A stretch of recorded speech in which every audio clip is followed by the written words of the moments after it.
Okay, this is our reading group on Merleau Ponty, The Structure of Behavior. Maybe our second last meeting on this book, depending on how far we get today. And we had discussed the next reading that we're looking at is Raymond Ruillet's book on cybernetics. I forget the exact title, but there's uh, an accessible PDF that you can find. And so yeah, that's the one we're looking at doing next. So if anyone wants to get a copy of that and take a look at it. Yeah, so the last couple of sessions we've been going over this part on as Merleau-Ponty puts it, the relations of soul and body, or mind and body, whatever exactly, however you want to describe it. But yeah, so it's these two sides, I guess. We had in the previous chapter we had looked at the three levels: the physical, vital, and mental orders of reality, as he describes it. So here he's maybe, I think, putting the physical and vital together on one side, or I guess seeing the the physical side as being, in some sense, subordinate to the vital order of reality, and then looking at what the relation is between that vital and mental, those two orders of reality. And sorry, having a yeah. Oh, sorry. There's a question here about, yeah, about the translation. I think I don't have the French text right in front of me, but I think he does use the word âme, so that would be properly translated as soul, as opposed to esprit, which would be uh, more like mind. But yeah, so he's using this term, I think, because he's making reference to Descartes, who does use the word âme primarily when he's talking about what the relationship is between what we would call mind and body. But he used the word soul instead. Yeah, of course, there's like a religious connotation to that because Descartes is a good Catholic, and his discussion of the relationship between mind and body is connected to his discussion of the existence of God, and the veracity of God is what allows it is sort of the guarantee that our knowledge of the world is largely correct, or that we at least even have the possibility of having accurate knowledge of the world, as long as we follow the principles of not judging about things that exceed our knowledge. But yeah, so in the last couple of sessions that we've been going over this bit, we've been looking at these different sort of possible ways of articulating that relationship between mind and body. So that he looked at Descartes a little bit about how this sort of dualistic uh, account for what the connection is, and I mean it's hard to even describe Descartes' theory as an account, because he just says the mind and the body are two completely distinct substances that have no properties in common, and the apparent interaction between them is something that surpasses human understanding. So we can't even uh, try to explain how the mind and body are connected to each other. But then, so some of the other accounts that have been proposed that Merleau-Ponty talks about are the criticist, or like sort of post-Kantian approach, which essentially takes the human body to be a part of the material world, which in turn is the object of thought. So the world, the physical world, is essentially the object of scientific thought, and then perception in everyday life is a kind of approximation or incomplete science. So in this sort of approach, Merleau-Ponty objects that this kind of dissolves the body and dissolves perception into science, or into this sort of intellectual representation of the world. So yeah, perception is essentially just an incomplete science, and what Merleau-Ponty wants to focus on is a kind of positive aspect of perception. That it's not just perception is not just different from science in the sense that it lacks something that is present in science. There's something about perception that is not contained in science, and so there's like this positive or something that is distinct from science in our perceptual connection to the world. Yeah, so he takes it that this criticist tradition is capturing something correct about the nature of, I guess, human experience, or of this relation between body and mind, but it is also kind of missing something important by by sort of like dissolving the physical world into into the object of thought, into something posited intellectually. So we need to kind of understand how the world that we experience can be both something that has this sort of intrinsic structure to it, in the same way that the criticists had proposed, like the categories of the understanding and the forms of space and time, for example. But at the same time, it's not something that is kind of purely intellectual in the sense that I was describing earlier. So how do we account for this kind of structured but not intellectual nature of the world? Okay, so I think that's more or less where we got to last time. So we can pick up from page 209. I think we were at the first full paragraph. Doubtless, it is understood. Yeah, I think that's right. And I can read from 209. Doubtless it is understood why we cannot even accept without reservations a relation of expression between the soul and the body comparable to that of the concept and the word, nor define the soul as, quote, the quote meaning of the body, unquote. The body is the quote manifestation of the soul, unquote. These formulae have the inconvenience of evoking two terms, solitary perhaps, but external to each other, and the relation of which would be invariable. But sometimes our body manifests externally an intention arising from a dialectic which is higher than biology, sometimes by a play of mechanisms which its past life has built up, it limits itself to mimicking intentions which it does not have any longer, as to the movements of a dying person, for example. From one case to the other, the relation of the soul and the body, and even the terms themselves, are modified depending on whether the quote-unquote formation succeeds or fails, whether the inertia of the subordinated dialectic allows itself to be surmounted or not. Our body does not always have meaning, and our thoughts, on the other hand, in timidity, for example, do not always find in it the plenitude of their vital expression. In these cases of disintegration, the soul and the body are apparently distinct, and this is the truth of dualism. But the soul, if it possesses no means of expression, one should say rather no means of actualizing itself, soon ceases to be anything whatsoever, and in particular ceases to be the soul, as the thought of the aphasic weakens and becomes dissolved. The body which loses its meaning soon ceases to be a living body and falls back into the state of a physico-chemical mass. It arrives at non-meaning only by dying. The two terms can never be distinguished absolutely without ceasing to be. Thus their empirical connection is based on the original operation which establishes a meaning in a fragment of matter and makes it live, appear, and be in it. In returning to this structure as the fundamental reality, we are rendering comprehensible both the distinction and the union of the soul and the body. There is always a duality which reappears at one level or another. Hunger or thirst prevents thought or feelings. The properly sexual dialectic ordinarily reveals itself through a passion. Integration is never absolute, and it always fails. At a higher level in the writer, at a lower level in the aphasic. There always comes a moment when we divest ourselves of a passion because of fatigue or self-respect. This duality is not a simple fact. It is founded in principle. All integration presupposing the normal functioning of subordinated formations, but which always demand their own due. But it is not a duality of substances, or in other words, the notions of soul and body must be relativized.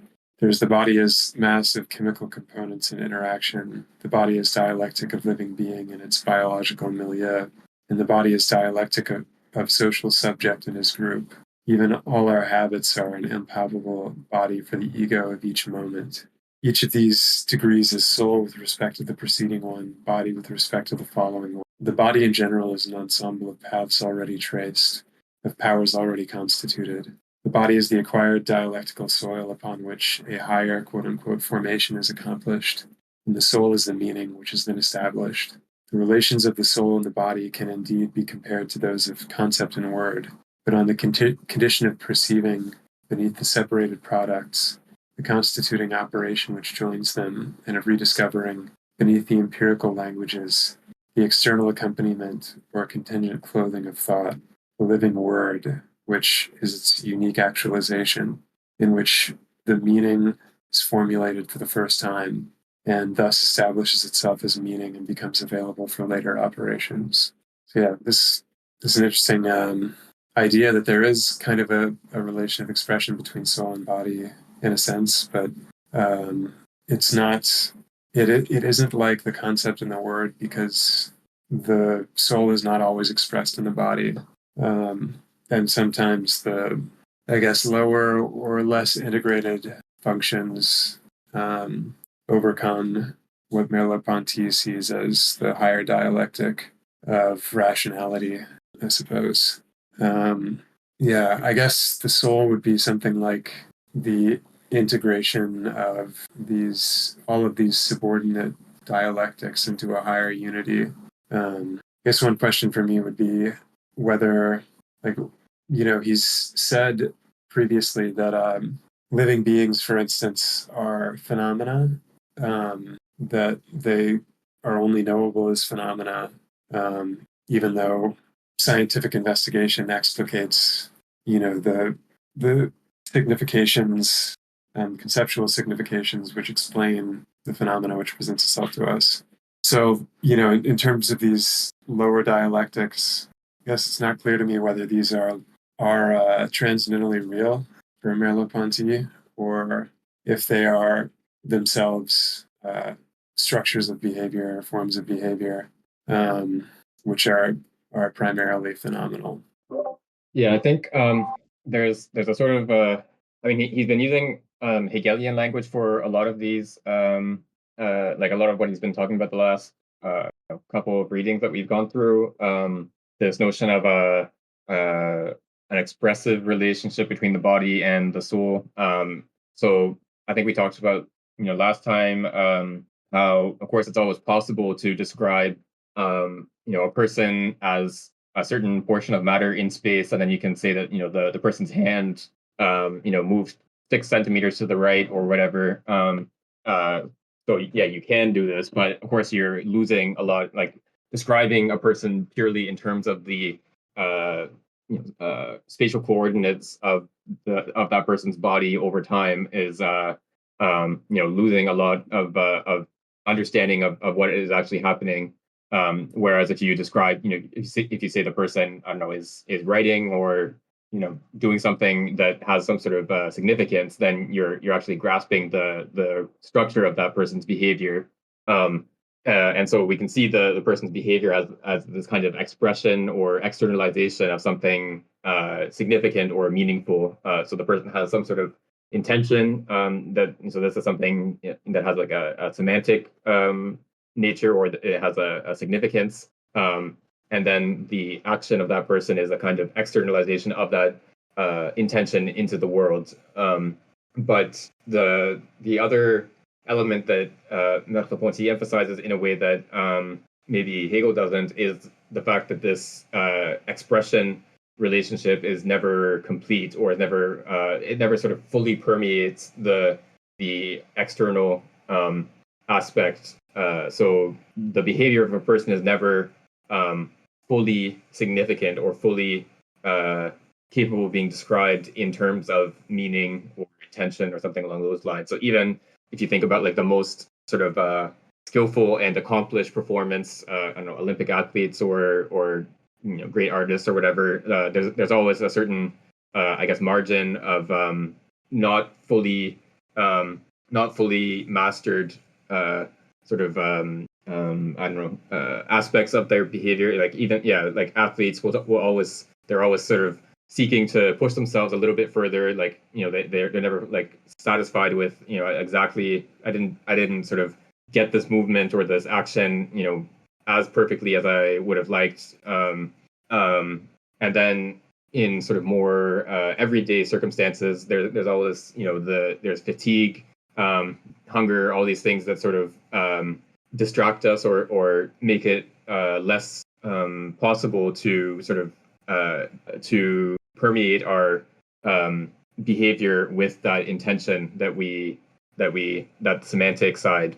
So yeah, it's this kind of integration of or yeah, he's described the relationship between body and soul in terms of this permeation, so that you can't say that there's like a bodily aspect and a, I don't know, mental or whatever aspect of and then they would sort of interact with each other secondarily or be connected with each other, after the fact. But at the same time, is never this sort of complete harmony between the two, or like a complete coinciding of the soul and body. They're united and sort of permeate each other in that sense, but there's always this capacity or this potential that there's going to be a kind of disintegration, that yeah, as a I don't know, a musician, for example, you have this expert capacity to use your bodily movements to express something significant, but that of course you can only continue to perform for a certain amount of time before fatigue sets in and you start making mistakes, and then even over the course of a lifetime, of course, you eventually start to lose that capacity to accurately perform the movements that you would need to perform to be able to express yourself in the way that you want to. So yeah, it's a kind of finite permeation. It's always subject to this kind of disintegration that in the end always does win out. Of course, that our capacity to integrate our body um, uh, eventually disappears, or it eventually is overcome by the disintegrative side.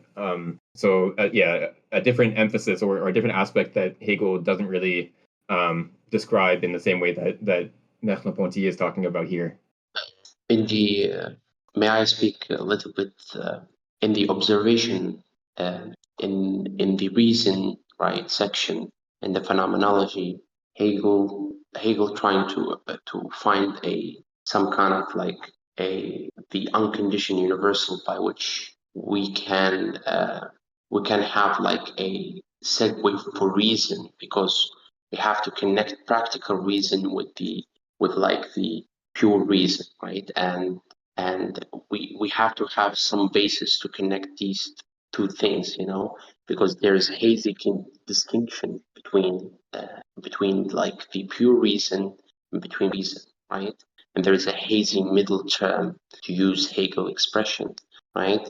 So the observation of nature, right, is something that Hegel's his first attempt to kind of find a middle point where reason finds its own self, and finds the notion of like uh, kind of universality, and find the concrete pure essentiality, right? Unfortunately, section and on observing reason, which is section A, observing nature, said that the notion of organism, or organism in general, the organic organism, because he separated between organic and the organic organism, the inorganic is outer and inner, which is having a relation, but it's not tautological like the organic, right? The organic, what I mean about tautological, it's mean that having an in being in itself and being for other, right? So he said, and this is one of his quote. I keep forgetting it, but so wait a second. So this is on paragraph 297, right? Observing reason, observing nature, page 179. Since then, the universality of organic life falls into the actuality directly into the extreme singleness without a genuine mediation of its own. The thing before the thing before the observing reason is only something meant, and if reason can take the ideal interest in observing this meant thing, it's restricted to the description and narration of the meanings and fanciful conceit it finds in nature.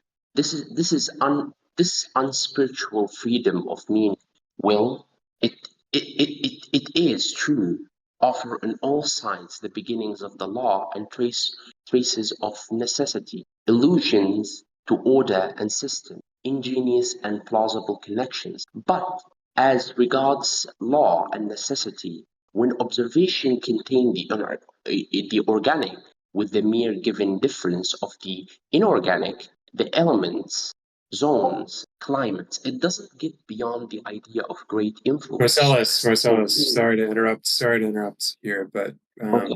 it's difficult to follow along with Hegel under the best of conditions, and we haven't read that. So if you have a To point put it, that's yeah, germane to my the point, text, please, yeah, thanks.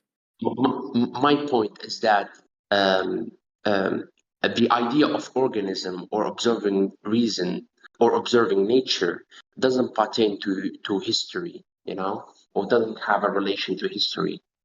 We don't find necessity in the organism or observing nature, so we find it in other things rather. And Hegel, this is the first attempt finding necessity and connection in organism, and I think Hegel not failed, but kind of attempted to do that, and he failed in that he didn't account for history as, or didn't see history pertaining to this universal organism or organism as such, right? That's it. Sorry if I prolonged the reading session. Yeah, I think I mean it's always dangerous to say that Hegel didn't do something, didn't account for something, because you can probably find somewhere where he does talk about whatever that something is, and yeah, give some I guess Hegelian version of whatever that topic is. But I think at least there's a difference of emphasis here in the way that Merleau-Ponty talks about this soul body relationship as sort of contingent and ultimately incomplete, in the sense that we always do fail at some point to I guess to integrate the body into our life project. At some point, this bodily and even the physical level of non-biological level eventually wins out, in the sense that our capacity to persist as a living being eventually fails.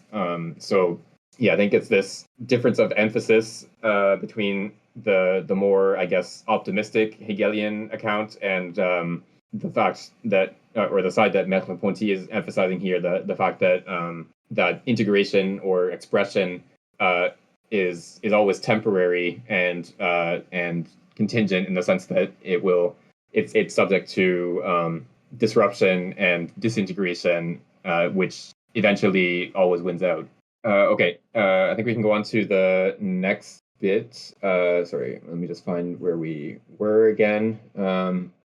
Okay, I think we're on 209. Is that right? Oh, sorry, no? That's where we started. Sorry. We're on 210. In this way, our analyses. Right. Okay. Yeah, I can read this bit. Okay.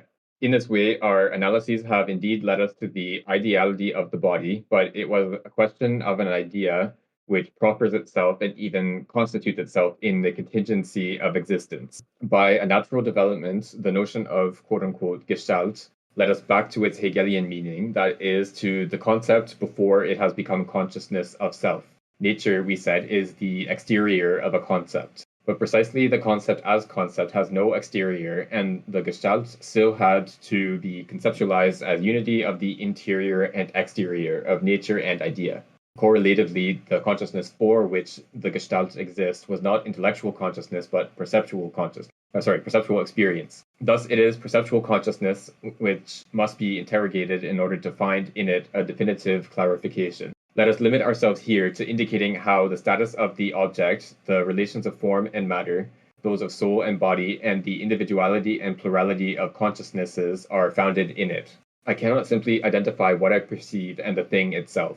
The real color of the object which I look at is and will always remain known to myself alone. I have no means whatsoever of knowing if the colored impression which it gives to others is identical to my own. Our intersubjective confrontations bear only upon the intelligible structure of the perceived world. I can assure myself that another viewer employs the same word as I to designate the color of this object, and the same word, on the other hand, to qualify a series of other objects which I also call red objects. But the relationships being conserved, it could happen that the scale of colors which he sees is completely different from mine. However, it is when objects give me the unique impression of the quote-unquote sensed, when they have that direct manner of taking hold of me, that I say they are existing. It follows from this that perception, as knowledge of existing things, is an individual consciousness and not the consciousness in general of which we were speaking above. This sensible mass in which I live, in which I stare at a sector, in which I live when I stare at a sector of the field without trying to recognize it, the quote-unquote this, which my consciousness wordlessly intends, is not a signification or an idea, although subsequently it can serve as base for acts of logical explicitation and verbal expression. Already when I name the perceived, or when I recognize it as a chair or tree, I substitute the subsumption under a concept or the experience of a fleeting reality. Even when I pronounce the word this, I already relate a singular and lived existence to the essence of lived existence. But these acts of expression or reflection intend an original text which cannot be deprived of meaning. The signification which I find in a sensible whole was already adherent in it. When I quote-unquote see a triangle, my experience would be very poorly described by saying that I conceive or comprehend the triangle with respect to certain sensible givens. The signification is embodied. It is here and now that I perceive this triangle as such, while conception gives it to me as an eternal being whose meaning and properties, as Descartes said, owe nothing to the fact that I perceive it. It is not only the matter of perception which comes off the thing, as it were, and becomes a content of my individual consciousness. In a certain manner, the form also makes up a part of the psychological individual, or rather is related to it. And this reference is included in its very meaning, since it is the form of this or that thing which presents itself to me here and now, and since this encounter, which is revealed to me by perception, does not in the least concern the proper nature of the thing, and is, on the contrary, an episode of my life. If two subjects placed near each other look at a wooden cube, the total structure of the cube is the same for both. It has the value of intersubjective truth, and this is what they both express in saying that there is a cube there. But it is not the same sides of the cube which, in each of them, are strictly seen and sensed. Right, so this is, of course, connected to, or making reference to the sense certainty chapter of the phenomenology, where there's this analysis of the this. To give a super quick and abstract account of what Hegel talks about in that chapter, he looks at like the simplest and most direct way of sort of getting at the world. This idea that knowledge would be like the most sort of satisfying form of knowledge would be just this direct connection or this direct contact with the world. You would just point at something and say this, or you would refer to something about as now, and this would supposedly be like the most adequate form of knowledge, and everything else would be sort of derived from this. And then Hegel points out that when you describe something as this, and you say, this is a tree or whatever, as soon as you sort of turn around or, wait an hour or whatever, the thing that you have described as this, or the moment you've described as now, is something different. So when you say this is a house, and then you turn around, this is no longer a house. This is something now is a tree or whatever. So describing something as knowledge that can be true or false depending on which direction you're looking is kind of you haven't really grasped what the concept of knowledge is supposed to mean in this sense. And in particular, when you're using these terms like this or I or now, that in 20th century language would be described as deictic terms, that they have this sort of intrinsic deixis. Yeah, so they have intrinsically are connected to sort of like a an indication function that so they're not just purely conceptual, but they have some sort of connection to the moment or place or the person who is speaking. So when you're using these kinds of concepts, in one sense, they're supposed to be like the most concrete and the most direct, connection to the world that is supposed to be like this immediate connection. But then at the same time, they're like the least concrete in the sense that everyone can say I. Every moment is a now, every place is here, etc. So by using these terms that are supposed to be sort of the most immediate connection to the world, we are actually using like the least connected, the least concrete terms that have like the least connection to the world. Like just describing something as this tells you absolutely nothing about what this is supposed to be. And then again, like saying something happened now tells you nothing about what relationship now has to any other moment in time, and so on. So all these concepts that are supposed to be concrete and to connect us immediately to the world actually are the most abstract and have the least connection to the world. So this is like the sort of sense certainty section of the phenomenology that Merleau Ponty is pointing back to here. So what he's sort of pointing to in this passage is how the conceptual level of our grasp of the world. So as soon as we start saying that this is a table or a chair or a dog or whatever, we're taking something in our perception and subsuming it under a concept. We're saying, I have a concept of a dog, and my perceptual experience, matches the characteristics of a dog in terms of my, that are part of that concept. Therefore, this whatever I'm experiencing is a dog. But at the same time, when we perform that subsumption, we're not just sort of, taking this concept and then applying it to something like formless or non intrinsically non-conceptual or completely alien to this conceptual grasp of something as a dog. Like it's not open to us to just sort of subsume any perception under any concept and just arbitrarily decide that what I'm seeing in front of me is a dog. There's this sort of when I perceive something as a dog, it is on the basis of a kind of harmony or accordance or whatever term you want to use between that perceptual experience and the concept of a dog. So I when I sort of describe how I experience what is happening, I describe it in terms of seeing a dog and not as like determining that this concept of dogness like applies to this formless perception. Again, there's a kind of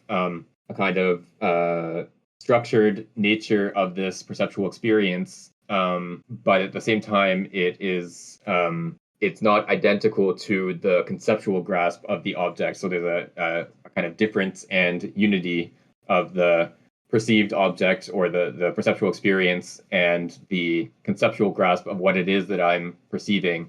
So they're both the same and different in certain respects. I have a question to now manifest. Yeah. So if I wrote now is night in a piece of paper, right? So this now is a moment, right? But it's a moment in other nouns, right? So the noun is something like different from the noun that come after it, right? Or at least like it's different in what thing is differentiate between the noun that I wrote, For example, I wrote now is night, which is the same with the night that it follow, that it follow after it. Maybe after a minute, maybe after an hour, What's the difference between them? Yeah, I think here he's not that he doesn't want to go into like the full account of indexicals and so on that Hegel develops in the sense certainty chapter. So yeah, so Hegel talks about how when I say now is night, and then I wait 12 hours, that when I that sentence that I wrote on a piece of paper was true at one point and then false at the next. So it's clearly not expressing the same thing, or whatever it is that is the meaning of the sentence now is night, is not something that is sort of self-contained in the sense that it would be true or false in itself, or separate from some sort of account for when now was written. And this is connected also with in the philosophy of nature. He talks about how like the now is this sort of self-differentiating moment, in the sense that when I so now is always different from some other now, but at the same time, insofar as they're both now, they are also the same.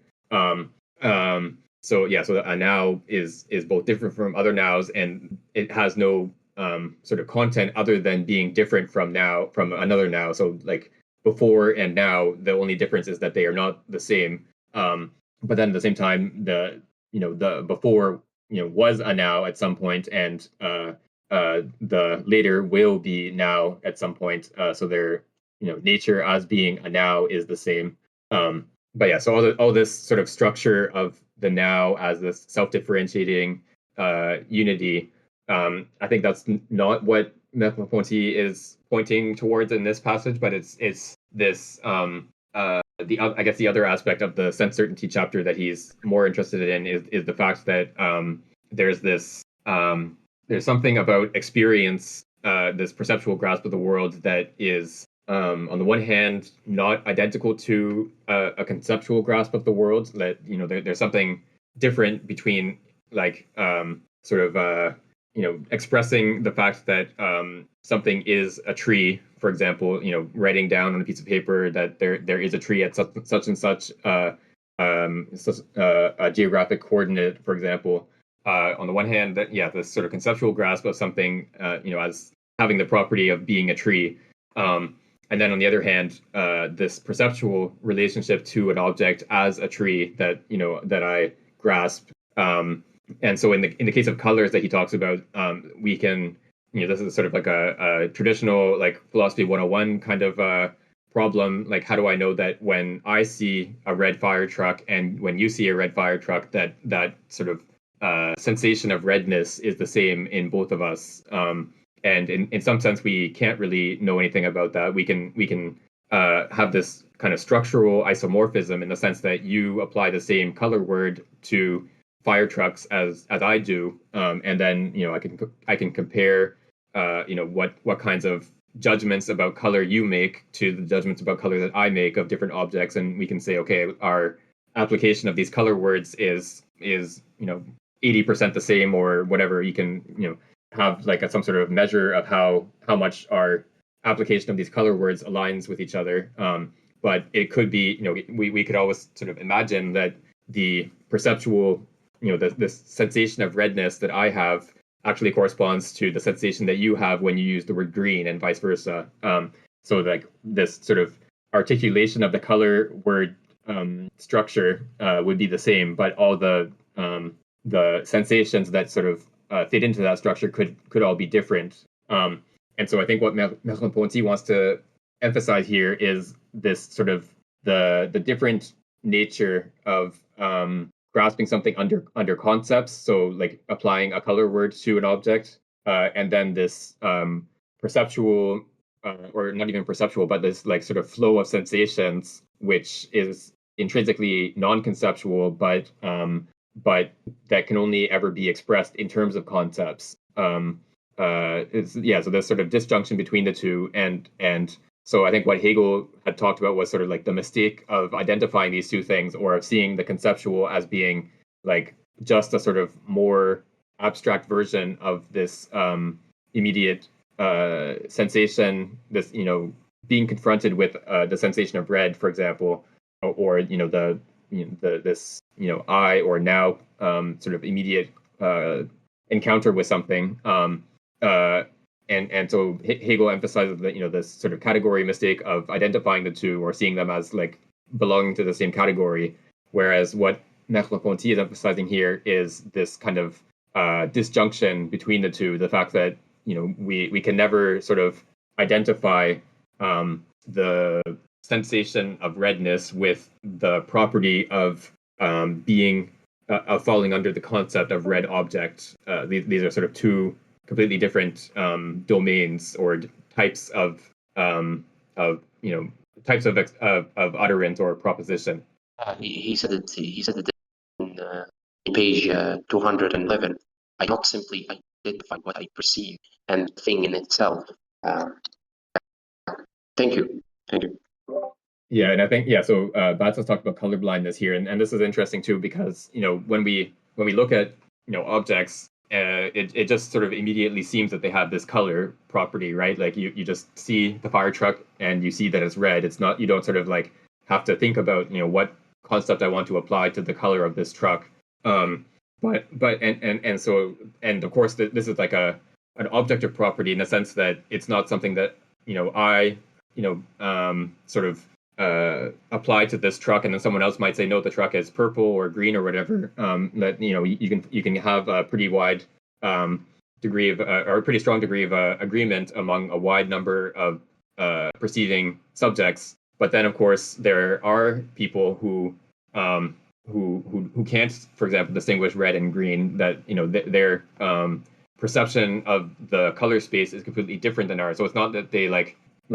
So when they look at the fire truck and when they look at I don't know, grass or whatever, it's not that they like have the same sensations as I do, but they just can't tell the difference between them, because that doesn't even really make a lot of sense to say that. But whatever exactly they're seeing is something that is not identical with either my sensation of red or my sensation of green, and is something completely outside my sort of space of possible color perceptions. And so maybe that person who can't distinguish the fire truck's color from the color of the grass, will eventually learn to associate the right words. That everyone uses the word red for the color of the fire truck, but uses the word green for the color of grass. So that their sort of external behavior of like what color words to apply will end up being correct or will match my use of those color words.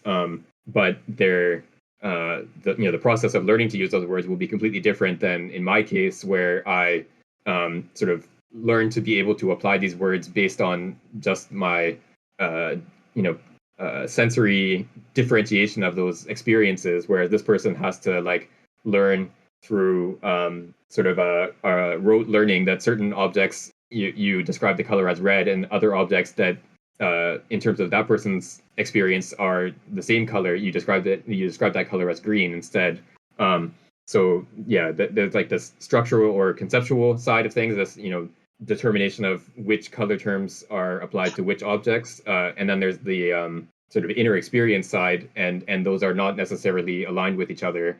And especially in the case of these people who have color blindness or some sort of variant sensory side of things that doesn't match that of the rest of the population. And yeah, so they just have to learn to use those concepts in a completely different way than everyone else learns to use those concepts. Mm-hmm. Thank you. Yeah, and I think I even mentioned I can't remember what the connection was, but at some point we talked about how like certain birds, pigeons, for example, have 4 types of color receptive cells in their retina, whereas humans have 3, and most other mammals have 2. Like dogs, for example, have only 2 types of color receptor cells in their retina.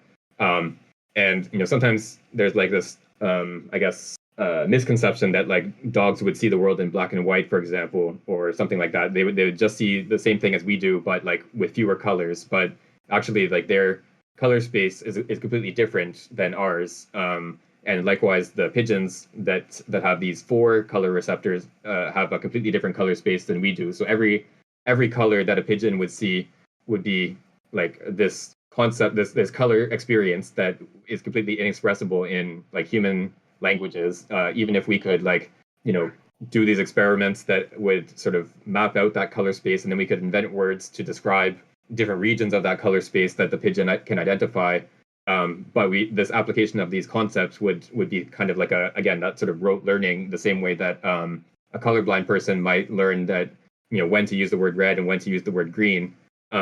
So yeah, like from a pigeon's perspective, we are colorblind, and we might have to like learn the pigeon concepts for color, but yeah, it's not connected to that flow of sensations in the same way that, like, when I see the red fire truck, I have this sensory encounter with redness. So yeah, it's this kind of empty or like purely verbal application of concepts. Mhm. I don't know. I will leave the question. I will leave it to another day. I don't want to prolong the reading, but I have a question. But I will leave it in another day or at the end of the reading. I don't know. Sure. Yeah, you can. There's the forum section on Discord here, so you can put a question there if something we can like come back to in between readings.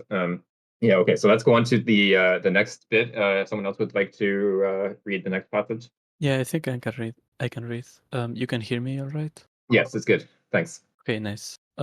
So we have said that this perspectivism, right? 212.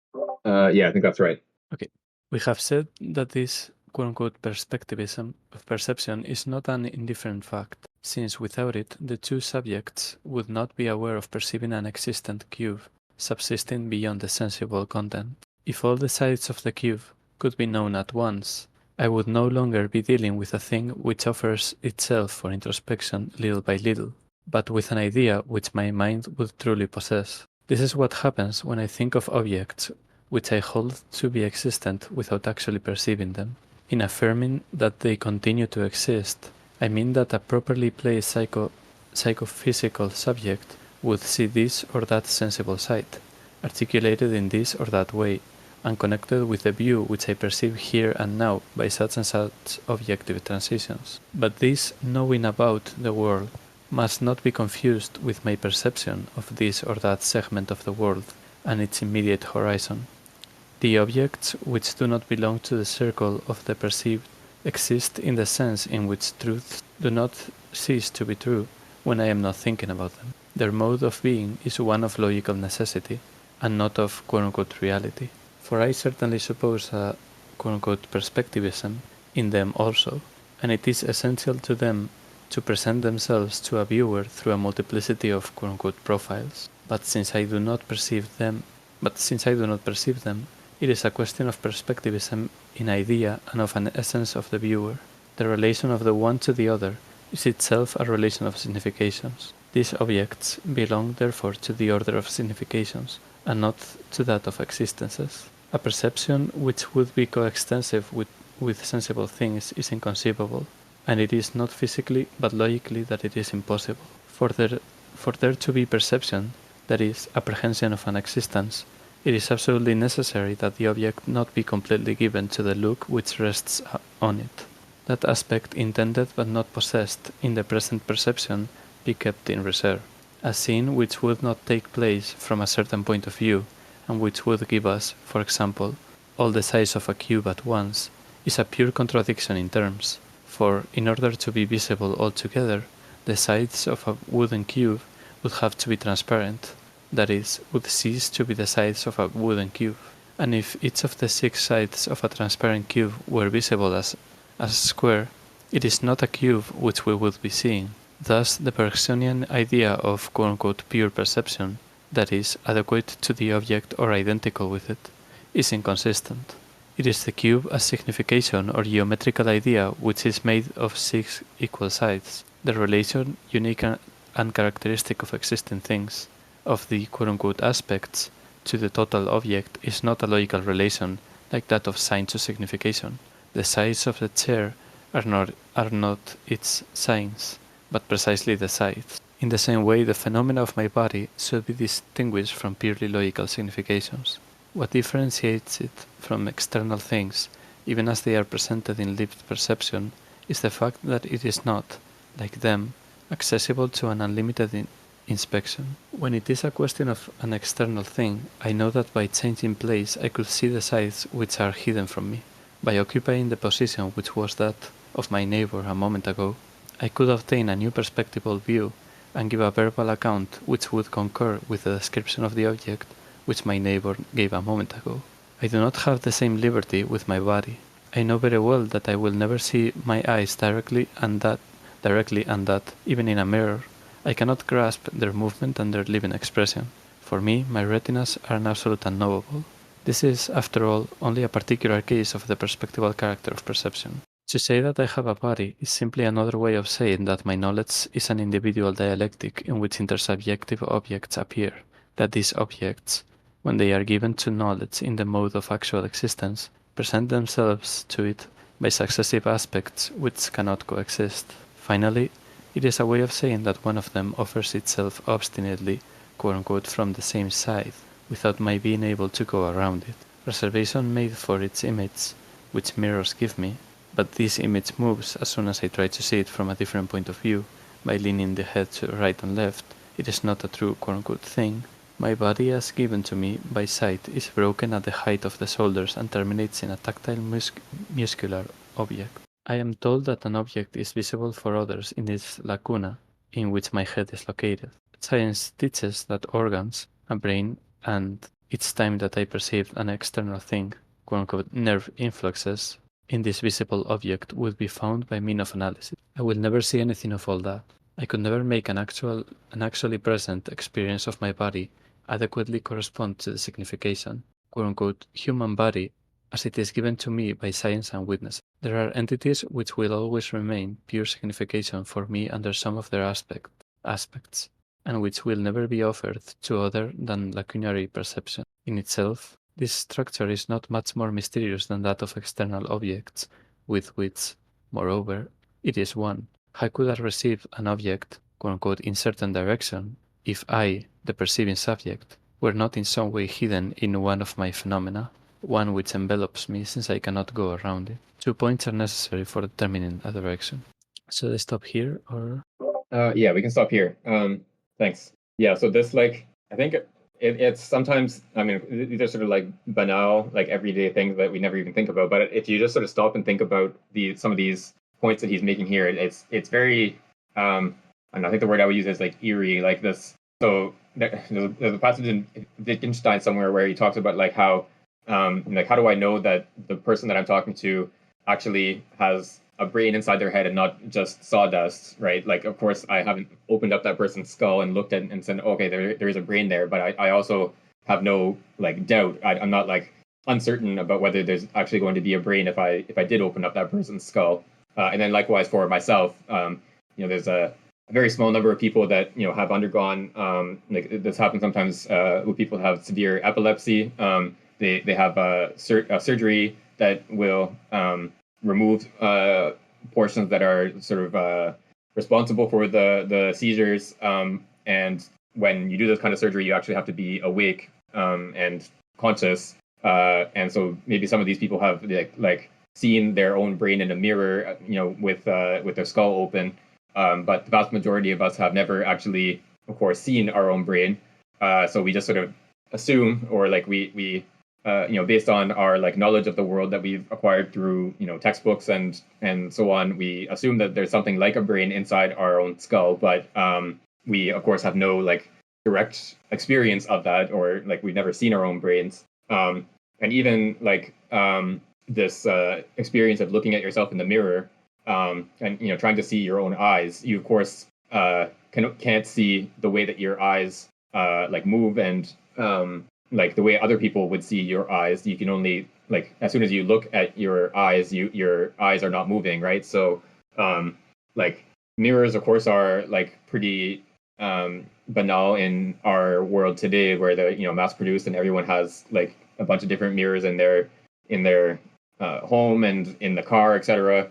But if you look at like maybe older societies, as soon like when mirrors first started being used, I think there's like this kind of experience of them as being kind of disturbing, right? That you have this image of yourself that is sort of impossible to fully grasp, and what is the relation between this image and myself as I really am? It's a very strange sort of way of perceiving yourself. I think it's not surprising that you find it in some sort of like magic and things like that. And there's of course the sort of superstition about like breaking a mirror as being a source of bad luck.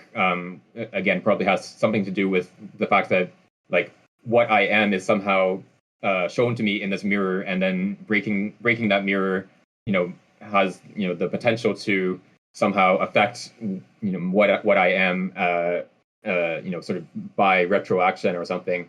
But yeah, so like and then so what Ponty is pointing at here is that like our perceptual grasp of the world has this sort of intrinsically limited or perspectival character in the way that a conceptual grasp of the world does not. So if I have the concept of a cube, I understand conceptually that it is made up of 6 equal sides. But at the same time, when I look at the cube, I can't perceive all 6 sides at the same time if it's made of wood or plastic or whatever, some sort of opaque substance. And even if the cube is made of glass or some other transparent substance, I don't see all 6 sides as squares at the same time. I see them under a perspectival distortion of the angles and so on. And it doesn't even really make sense to suppose that that there is like a possible perception of a cube as having 6 square sides. That this would be a kind of like seeing of a cube, but not seeing it from a certain angle. And this is like a kind of contradictory description, that like something that would be seen not from an angle would not actually be seeing.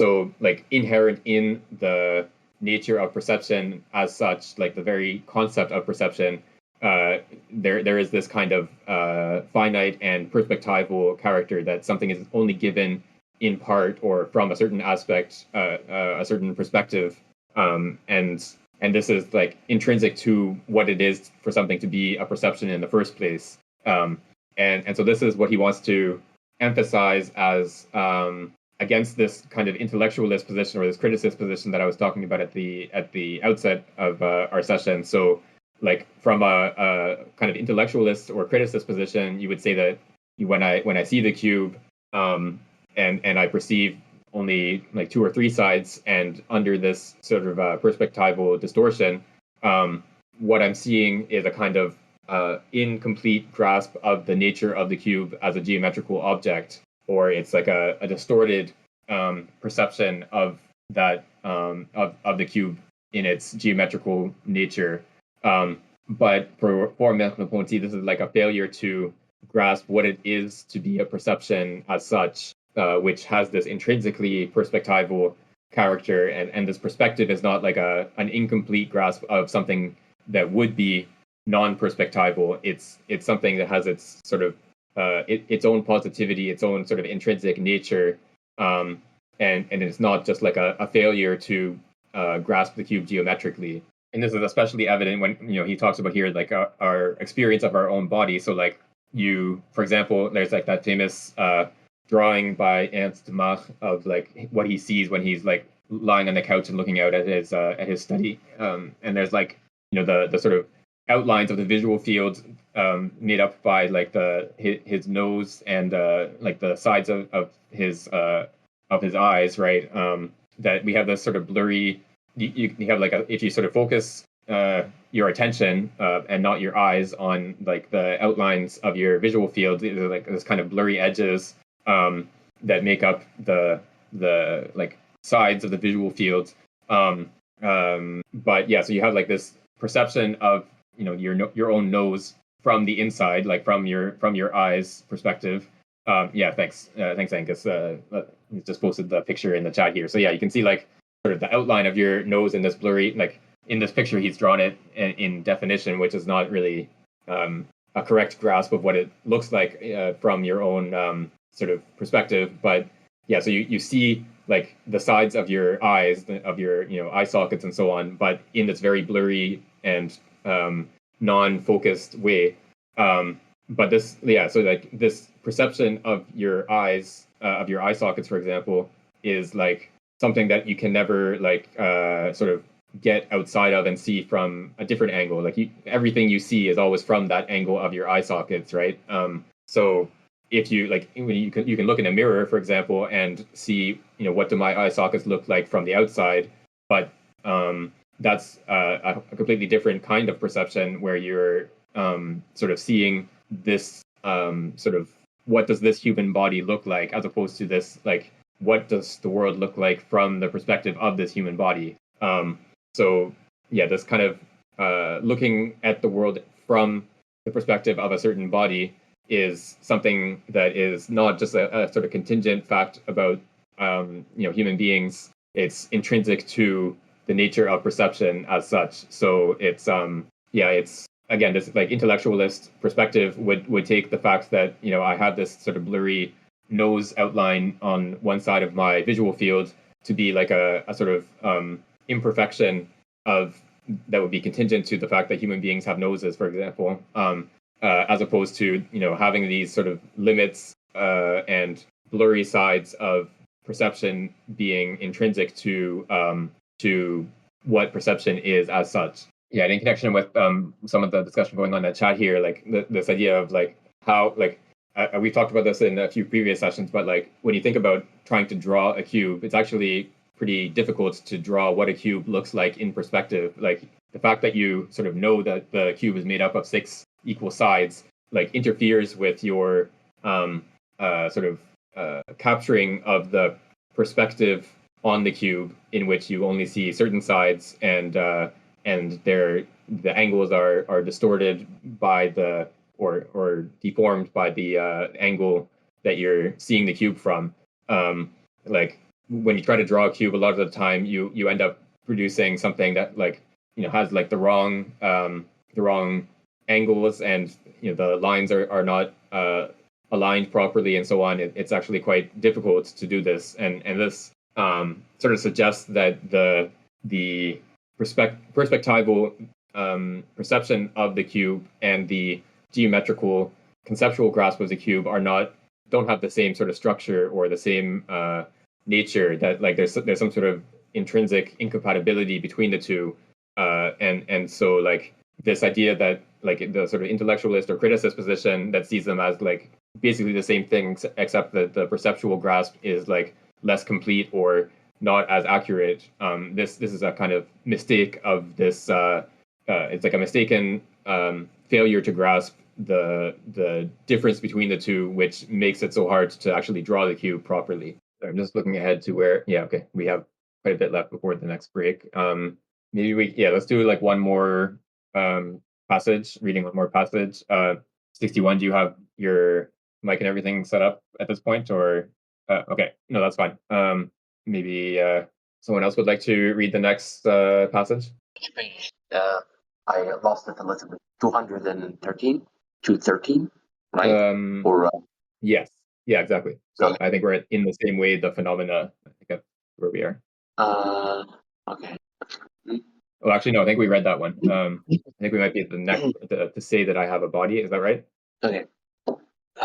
To say that I have a body is simply another way of saying that my knowledge is an individual dialectic in which the intersubjective object appears. These objects, when they are given to knowledge in the mode of actual existence, present themselves to it by successive aspects which cannot coexist. Finally, it's a way of saying that one of them offers itself obstinately, quote, from the same side, without my being able to go around it.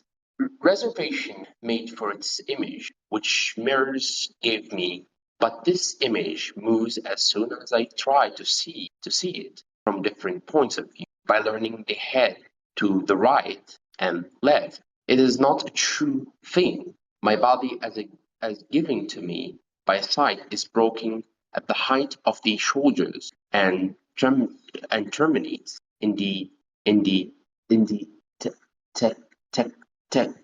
tactile muscle object. I am told that an object is visible for others in this lacuna in which my head is located. Science teaches the organs, the brain, and each time that I perceive an external thing, nerve reflex in this visible object, would be found by means of analysis. I'll never see anything of all that. I could never make an actually present experience of my body adequately correspond to the signification, quote, human body, as it is given to me by science and witnesses. There are entities which will always remain pure significations for me under some of their aspects, and which will never be offered to the other than lacunary perception. In itself, this structure is not much more one. How could I receive an object in quote unquote in a certain direction if I, the perceiving subject, were not in the same way hidden in one of my phenomena? One which involves me since I cannot go around it. Question point. Two points are necessary for determining a direction. We have not completely described the structure of the body proper, which also an affective perspective, the importance of which is evident. But the preceding is sufficient to show that there is no enigma of my body, nothing expressible in its relation to myself. It is true that by describing it, we transform it into significant lived perspective, which by definition is not one. But this logical essence of perceived beings can be clearly designated. One will say, for example, that to offer themselves profiles which I do not possess, as I possess an idea, is included in the idea of perceived being and of the body. Should I proceed or? Yeah, you can do another paragraph, I guess. Reduced to its positive meaning, the connection of the soul and the body signify nothing other than the effectus of knowledge by profile. It appears to be only if by a dogmatic prejudice it is posited that all entities which we experience should be given to us completely, a significant pretended to be. Thus, this obscured causality of the body is irreducible to the original structure, and we do not dream of explaining perception as an event of individual consciousness, quote, by means of the body, and in terms of causal thinking.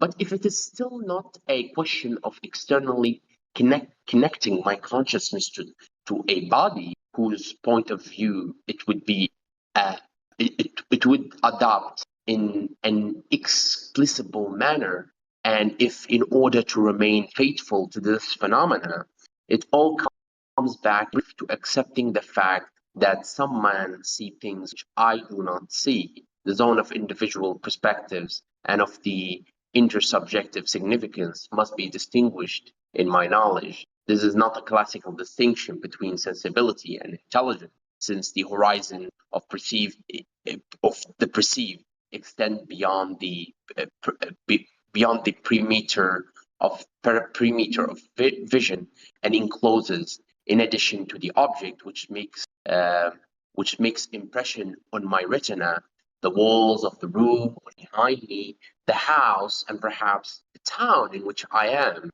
arranged prospectively around the sensible nucleus. Nor are we returning to the distinction of the manner and the form, since on one hand, the very form of perception participate in aesthetics, and since inversely, I can bring acts of recognition and domination to bear on the sensible content, which will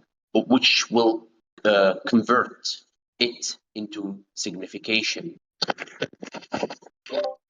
Yeah, thanks. Yeah, so again, this is just talking about like this sort of intrinsically corporeal nature of perception, in the sense that yeah, everything I perceive is perceived from my body, with eyes and ears and so on, and then it also sort of like fades out or like blends in with something that I don't perceive, that that surrounds me. So like he sort of alludes to it here, but he talks about this a little bit more in Phenomenology of Perception, the fact that I, in some sense, see what is behind me, even though, of course, I, am not seeing it in another sense. But like when I look at the desk in front of me, I don't sort of imagine that like there's a gaping void behind me that has nothing in it. I like my visual perception of the desk in front of me is in some sense connected to the possibility of turning around and seeing I don't know, the chair or whatever that is behind me. That these perceptions of objects are like intrinsic to that perception is this capacity to move and see other objects, or to pick up the object and turn it around or whatever. Like all these other aspects or sides of the object that I don't see right now are connected to the ones that I am seeing in this like sort of continuous path that I can follow if I am interested in seeing the other side of the object or in seeing what's behind me, for example. So there's this kind of blending, I guess might be the best word, of like what I am sort of actually perceiving, the sides of the cube that I see right now, and then the other sides of the cube that I am not perceiving in this like direct sense or this like immediate sense. They're still given with the perception of the cube. Like insofar as I see it as a cube, I see it as something that I could see the other sides of if I walked around it or picked it up and turned it, etc. And so this like possibility of seeing other sides is built into the nature of perception as such. Yeah, exactly. So this is like the concept of a horizon in Husserl. So our perceptions have these horizons surrounding them that sort of blend in or bleed off into the rest of the world. That in some sense the whole world is like connected to my perception of this desk in front of me, because I have this, like, just by virtue of grasping it as a desk, as something that is part of the world. I'm sort of supposing that if I were to turn in a different direction and walk somewhere else or get on a plane or whatever, I would have different experiences that are part of the same world as the desk. That there's some sort of path that takes me from this desk to, I don't know, a kangaroo in Australia or whatever, something that seems to have no like obvious connection to it, but there's still like a continuous spatial-temporal path that takes me from one to the other, where I would have the perception of that kangaroo. The horizon of the desk extends around the whole world that I could potentially perceive if I were to perform certain actions. So this is like part of the structure of perception, is that fact that all of the objects in the world, all the different aspects of those objects are all connected in this way that there's a potential perception if I were to behave in a certain way in relation to those objects. Okay. Should I read or someone, or pass it to another one? I think pass it to another one, right? I think maybe we can stop here for today, actually. This bit that we're going through is a little bit dense, so I think it might be good to not sort of push through too much. But yeah, it's very we have like this is maybe the most like phenomenological part of the book. Like some of the earlier parts, he's been going through like analyses of experiments that psychologists and physiologists have done, and sort of criticizing some of the conceptual presuppositions and so on. And a lot of that has nothing specific to do with phenomenology. That you could just as well have put it in a psychology journal as like an analysis of the experimental protocols that someone is using, etc.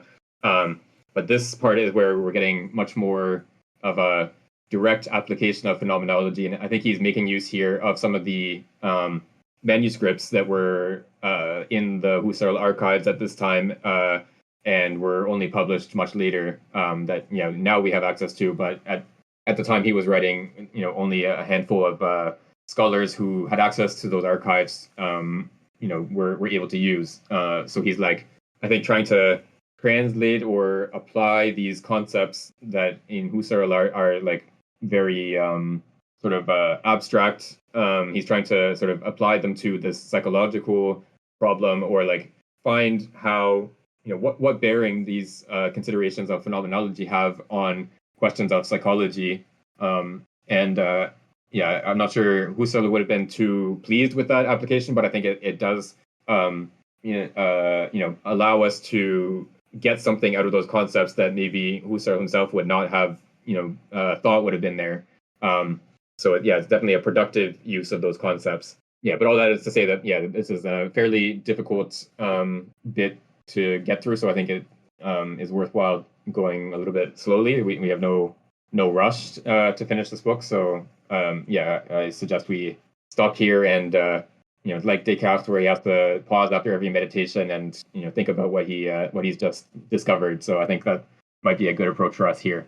Okay, so thanks everyone for coming out and for your contributions, and we'll pick up again. Let me see. Next week. Yeah, next week should be good, but I think the week after I will not be able to meet. But I'll post about that as we get closer. Sounds good. Thanks, Nan. Thanks, everyone. Talk to you next.